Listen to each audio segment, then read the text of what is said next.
আপনি যদি কোনো প্রোডাক্ট ইউজ করার জন্য পে না করেন, তখন আপনি নিজেই একটা প্রোডাক্ট। এক্স্যাক্টলি, সোশ্যাল মিডিয়াগুলোর সবচেয়ে বেশি যেটা দরকার সেটা হচ্ছে আমাদের অ্যাটেনশন, যেটা তারা তাদের অ্যাডভার্টাইজিং ক্লায়েন্টসের কাছে সেল করবে। সুতরাং আপনি এবং আপনার অ্যাটেনশনই হচ্ছে তাদের বিজনেস ক্যাপিটাল। এটাকে ধরে রাখার জন্য তারা এভরি সিঙ্গেল চান্সকে কাজে লাগায়।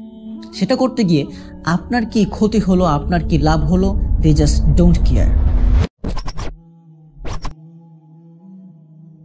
সোশ্যাল মিডিয়ায় আপনি পোস্ট, লাইক, কমেন্ট, শেয়ার, মেসেজের মাধ্যমে যে ফিলিংস শেয়ার করেন, সেটার উপর ভিত্তি করে অ্যালগরিদম আপনার একটা ডিজিটাল প্রোফাইল বানায়, যেখানে আপনার পছন্দ, অপছন্দ, খাদ্যাভ্যাস, রিলেশন ইত্যাদি বিস্তারিত ডিটেইল থাকে। সেটার উপর ভিত্তি করে বিজ্ঞাপনদাতা প্রতিষ্ঠানের দেওয়া কন্টেন্টই আপনাকে দেখাতে থাকে। আপনি হয়তো খেয়াল করেছেন, যেই রিলটি আপনি একটু বেশি সময় ধরে দেখছেন, পরবর্তী সময়ে সেই ক্যাটাগরির রিলসই আপনার সামনে বারবার আসতে থাকে। যেই পোস্টটি আপনি একটু বেশি পছন্দ করেন, পরবর্তী সময়ে সেই ধরনের পোস্টটি বেশি বেশি আপনার সামনে আসতে থাকে।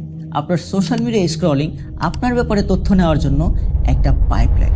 So you are not the user, they are users. তারা আপনার তথ্যকে, আপনার ডেটাকে ইউজ করছে তাদের বিজনেসের জন্য।